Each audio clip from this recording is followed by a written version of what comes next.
Dear students, welcome back again. Solving numerical problems on engineering mechanics.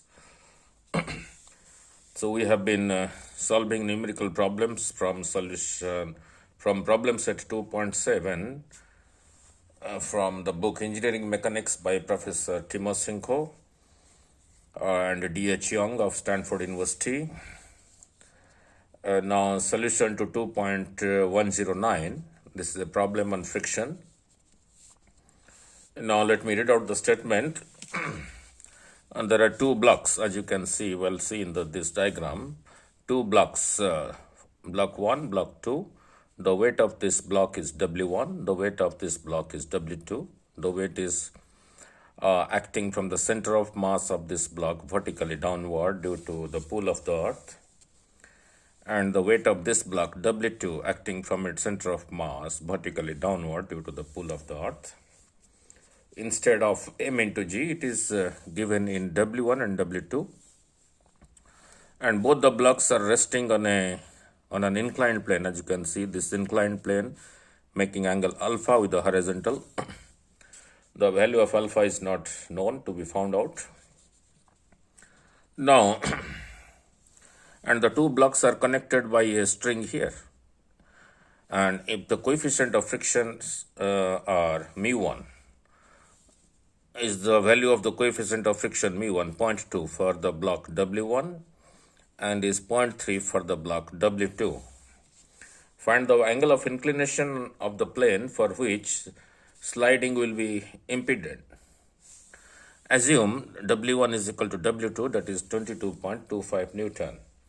So what we are given, both the blocks have equal weight. W1 is equal to W2, 22.25 Newton. Then you might wonder why the coefficients of frictions are different when the weights are equal. Now, okay, coefficient friction is mu times normal reaction. Coefficient of friction is mu times force of friction, if I represent as F, is mu times normal reaction. Both the blocks are of the same weight, are on the same inclined plane. So they will have the same action force and hence the same normal reaction. But since mu is different, so the force of friction will be different. So you might be wondering why mu1, mu2 are different values. Now, given mu1 is 0.2, mu2 is 0.3. Now, when this block is trying to slide down, here at the surface of contact, the force of friction will be to this side. And when this block is also trying to slide down, the force of friction will be to this side. Both the force of friction will be in the same direction, but the values will be different because mu is different. So, means what you can say is, the degree of roughness between this block and the surface and this block and the surface are not identical. Therefore, the coefficient of frictions are different. Now, what happens is like this. W1 tends to move down along the inclined plane due to a component of its weight, that is W1 sine alpha. And similarly, W2 tends to move down along the inclined due to W2 sine alpha. I have explained these things before. If you have an inclined plane like this, and here is an object of mass m, its weight is acting vertically downward, weight is a vector quantity, and if this angle is theta, then the component of W towards this side will be W times sine theta. So for this, W1 sine alpha will try to push it down. For this one, W2 sine alpha will also try to push it down the inclined plane. And this one, this angle will also be theta. So this one will be W times cos theta. If you consider this angle as theta, so W cos theta will be the action force on the inclined plane So the reaction force will be to this side. So the reaction force will be to this side. Normal reaction. Normal because it is normal to the surface. So that is what I have explained here. W1 tends to move down along the inclined due to W1 sin alpha. W2 tends to move down along the inclined due to W2 sin alpha. So therefore, F1, the force of friction for W1 as shown in the figure.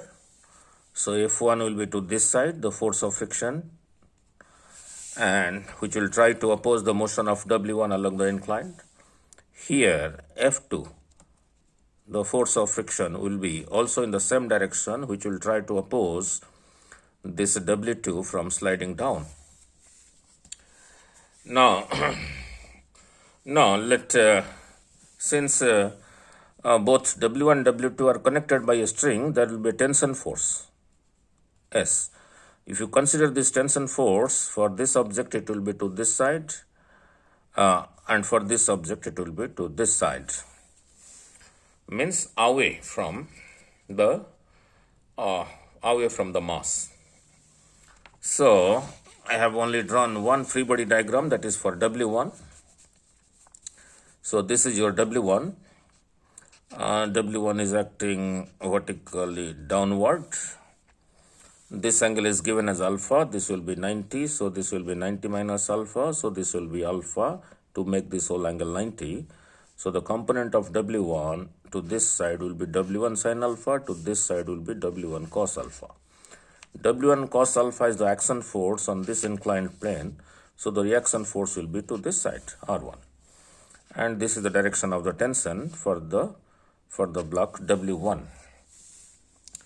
And as it is trying to slide down due to W1 sin alpha, that will be opposed by the force of friction, as we know from school days, will be mu times the normal reaction. And this normal reaction will be equal to, this normal reaction R1 will be equal to W1 cos alpha. Now, when this W1 sin alpha is just equal to this, it is just about to move with constant velocity. That is to be understood. If W1 sin alpha is greater than this, then the object will slide down with acceleration because there will be a net force to this side. So if you look at this, the tension and this F1, they are in the same direction. So they are added. And W1 sin alpha is opposite to that. And for F1, I put mu times the normal reaction, mu1 R1 plus S is W1 sin alpha. And the second equation, if you make R1 equal to W1 cos alpha, so that is what I have written here, R1 is equal to W1 cos alpha.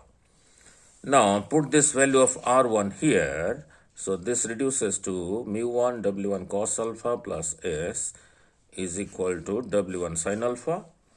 Now, if you take this term to the right hand side, we are left with the tension force S in the string by taking W1 common within bracket sin alpha minus mu1 times cos alpha. Let it be equation 3.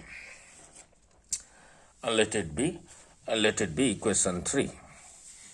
Now, similarly, if you draw a free body diagram for this one, your S and W2 sin alpha will be in the same direction, and that will be opposed by the force of friction F2. That will be mu times the normal reaction R2. Here W2 is to this side. This one will be your W2 sin alpha. This will be your W2 cos alpha, and this will be your reaction force R2. So if I have not drawn the free body diagram for the second one, which is exactly identical to the first one, as you can well see, R2 is equal and opposite to W2 cos alpha. R2 is equal to W2 cos alpha, and your tension force is, and to this side, the component of W2, that will be W2 sin alpha. So S plus W2 sine alpha, they're acting along the incline in a downward direction, and that is being opposed by the force of friction mu times the normal reaction R2. This is nothing but your R2. So now bring this term to the right hand side, we are left with S. So if you bring it to this side, and this becomes mu 2 W2 cos alpha minus W2 sine alpha.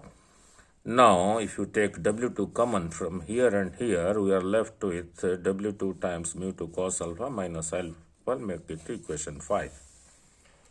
Now from 3 and 5, this is on equation 5 giving the value of S, the tension force. And this is equation 3, also giving the value of the same tension S. So equating them, so I have equated them. So W1 times sine alpha minus mu1 cos alpha is equal to W2 times mu2 cos alpha minus sine alpha. And since given W1 is equal to W2 and both are multiplied on either side, so I cancel them.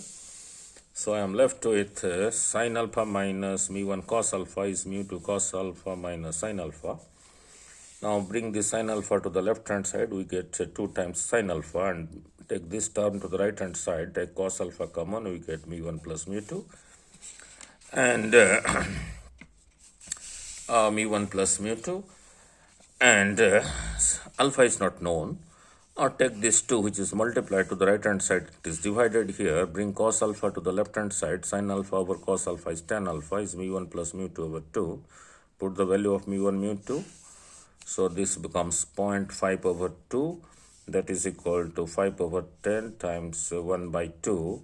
So this becomes tan inverse 1 by 4, and if you put in a scientific calculator, 1 by 4 is 0.25, so alpha is 14 degree. If you use a scientific calculator, this exactly comes out to be 14 degree 2 minutes 10.48 seconds of arc. So that is all about this small problem. You can expect such problems in JEE Advanced, not in JEE Main, because the time duration for solving numerical problems in JEE Main is hardly 1 minute. This takes more than 1 minute, so you can expect in JEE Advanced. Or if you are an engineering graduate pursuing your engineering degree in some of the colleges where engineering mechanics is a compulsory subject, you can expect this kind of problems in your internal assessment examinations. So if you think you are comfortable with my explanation, feel free to give your comments so that the videos can be improved upon, and feel free to pass on to your friends and subscribe if possible. Thank you.